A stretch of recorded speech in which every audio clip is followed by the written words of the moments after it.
Je voudrais, dans cette petite vidéo, éclairer l'opinion publique sur la dite trahison, entre guillemets, de Félix Tshisekedi, évoquée par les adeptes de Vital Kamerhe. Cela m'a poussé à réfléchir sur la force probante d'un accord politique, son objet et l'intérêt général. Notre fondement, notre Bible, c'est la loi. L'article 33 du décret du 30 juillet 1988 portant contrats et obligations conventionnelles dispose: les conventions légalement formées tiennent lieu de loi à ceux qui les ont faites. Et l'alinéa 3 de cet article impose la bonne foi dans l'exécution de ces contrats, dans l'exécution de cet accord, dans l'exécution de cette convention. Alors, quelle est la collision de la convention conclue entre la personne privée de Vital Kamerhe et la personne privée de Félix Antoine Tshilombo Tshisekedi en rapport avec l'intérêt général qui doit être protégé? Notons que si Vital Kamerhe réclame à Félix Antoine Tshilombo Tshisekedi, c'est bien pour compenser à leur accord-là.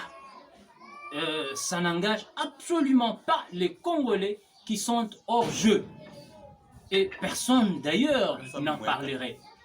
Mais au cas où Vital Kamerhe détourne l'argent des Congolais, torpille les trésors publics au nom d'un certain accord entre lui et Félix Tshisekedi, eh bien, je me vois dans l'obligation de lui rappeler la notion des effets synalagmatiques du contrat.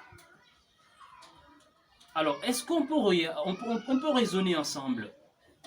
Dans cet accord politique conclu entre ces deux personnalités, ces deux figures d'époux, que je respecte beaucoup d'ailleurs, y a-t-il eu stipulation d'une clause donnant droit de détournement, de vol, de deniers publics dans cette convention cash, pour que Vital Kamerhe aujourd'hui l'applique pour ne pas ou sans être soumis à la rigueur de la loi?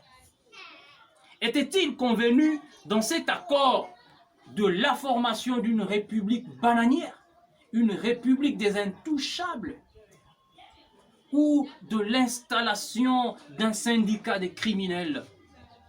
Suis-je, moi, aujourd'hui, obligé de vous rappeler les postulats philosophiques sur lesquels repose la suprématie des normes supralégislatives?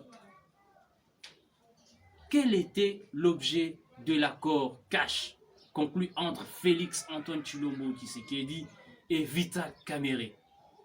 Était-il convenu qu'il fallait que Kamerhe devienne à tout prix le directeur de cabinet du président de la République?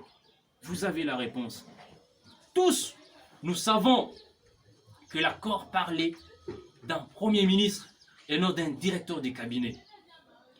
Mais même si le président de la République, Félix Antoine Tshilombo Tshisekedi, avait la majorité au niveau de l'Assemblée nationale, l'accession à ces postes-là aurait pour critère la probité morale.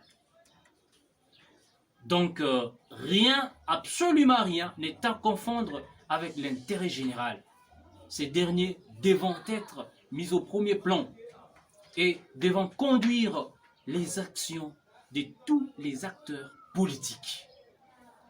Pour chuter en douceur, un célèbre artiste congolais aurait dit en son temps: Tikangulu, Alata, Potopoto na Yemoko.